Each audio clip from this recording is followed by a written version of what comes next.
इला को अपने कमरे की खिड़की के पास बैठना बहुत पसंद था।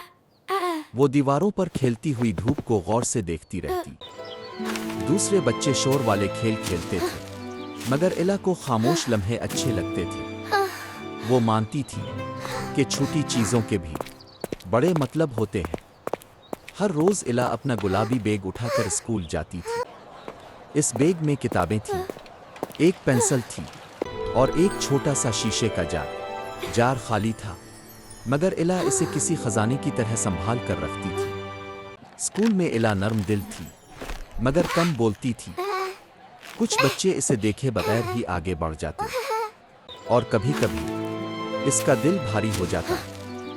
दोपहर के वक्त वो एक पुराने दरख्त के नीचे बैठकर घर पहुंचकर इला ने अपना बैग खोला। इसने शीशे का जार हाथ में लिया और आहिस्ता से कहा, काश कल सब कुछ थोड़ा रोशन हो जाए। जार आहिस्ता आहिस्ता चमकने लगा। सुनहरी रोशनी ने पूरा कमरा भर दिया। इला को डर नहीं लगा। ये रोशनी किसी गिले लगाने जैसी थी।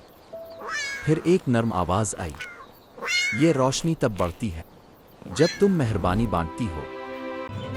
अगली सुबह वो जार अपने साथ स्कूल ले गई। जब उसने एक उदास बच्चे को मुस्कुरा कर देखा, रोशनी तेज हो गई। जब उसने खाना बांटा, रोशनी और गर्म हो गई। स्कूल के बाद इला ने एक बूढ़े आदमी की मदद की। जार जगमगा उठा। इसने एक आवारा बली को खाना दिया। रोशनी नाचने लगी। लोग बगैर वजह जाने मुस्कुराने लगे। शाम को इला पहाड़ी पर खड़ी थी। नीचे पूरा कस्बा पुरसुकून था। इसने जार खोला और रोशनी को आज़ाद कर दिया। वो रोशनी जुगनुओं की तरह हर तरफ फैल गई। रात को इला ने खाली जार वापस बैग में रख दिया। अब इसे फर्क नहीं पड़ता था। वो जानती थी रोशनी हर जगह है। इला मुस्कुरा कर सो गई।